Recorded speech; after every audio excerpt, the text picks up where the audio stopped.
In this final section of the lecture, we're going to talk about choosing a valuation approach.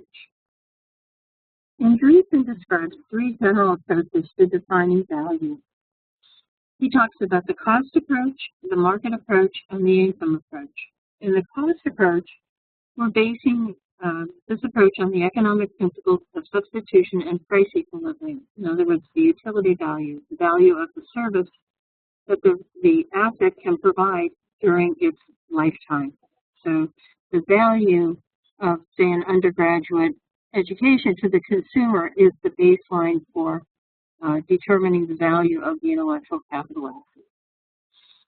The market approach is grounded on economic principles of competition and equilibrium. In other words, the supply and demand factors are driving the price to a point of equilibrium. And finally, the income approach, which is based on the economic principles of anticipation. In other words, the current value of the expected economic income generated by the resource. So in a cost approach, we would assign value to our intellectual capital assets based on the cost to the university over the course of their lifetime. In other words, the salaries of all the individuals and the sources who contribute to intellectual capital. So how would you apportion the value based on costs across the asset types? And one question we would ask here is, would this diminish the value of all the intellectual capital assets? Some of them, and would it, I think the other question here is, would it inflate or deflate the value of the intellectual capital assets? I think that would be an interesting exercise to walk through. In a market approach to valuation, the university would assign a value to its intellectual capital assets that is based on the fair market value of an undergraduate education of equal quality, etc. So the value of tacit knowledge of faculty would be defined based on the value assigned to faculty at other universities that rank comparable in academic standing.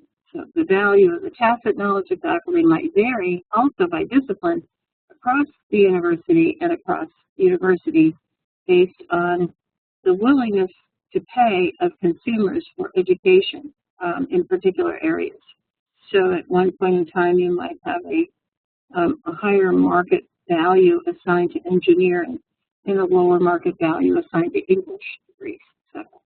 So does the value of the assets vary across the organization? The third approach is the income approach to valuation. So we've looked at the cost to provide, the market value, and now we're considering the income approach. On the income approach, this is based on the economic principle of anticipation. So the value of intangible resources is the current value of expected economic income generated by the assets.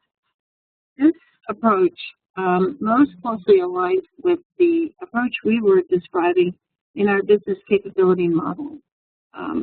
We assign value based on the value of the revenue generated by that particular capability or the value of that capability to the organization's overall business goals and revenue. So those sounded like simple explanations, but they're actually quite challenging to think through. So let's take as a very simple exercise the calculation of value, net value of intellectual assets that might be supporting our undergraduate education capability. And let's use Andreessen's, not his cost approach, but the income approach.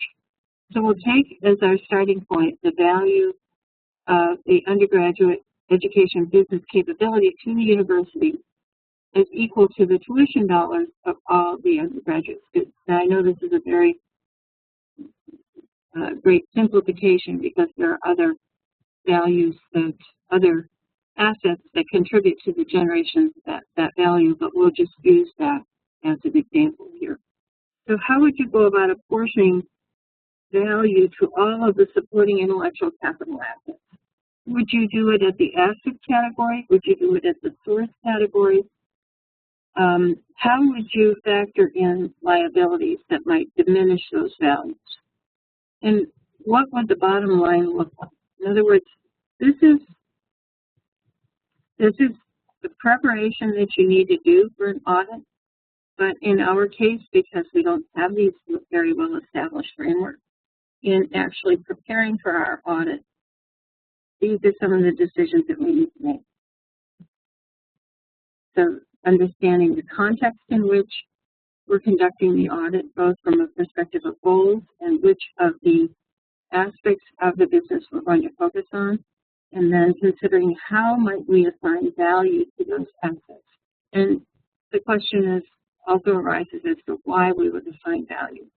Is the assignment of value simply to achieve the goal of raising awareness of the organization in terms of the value of intellectual capital, or are we actually trying to make the point that we're losing money in the way that we're managing our intellectual capital? I hope this lecture made some sense. This is a very complex topic, and it's not one that we have answers for in the professional literature. We have discussions of the challenge.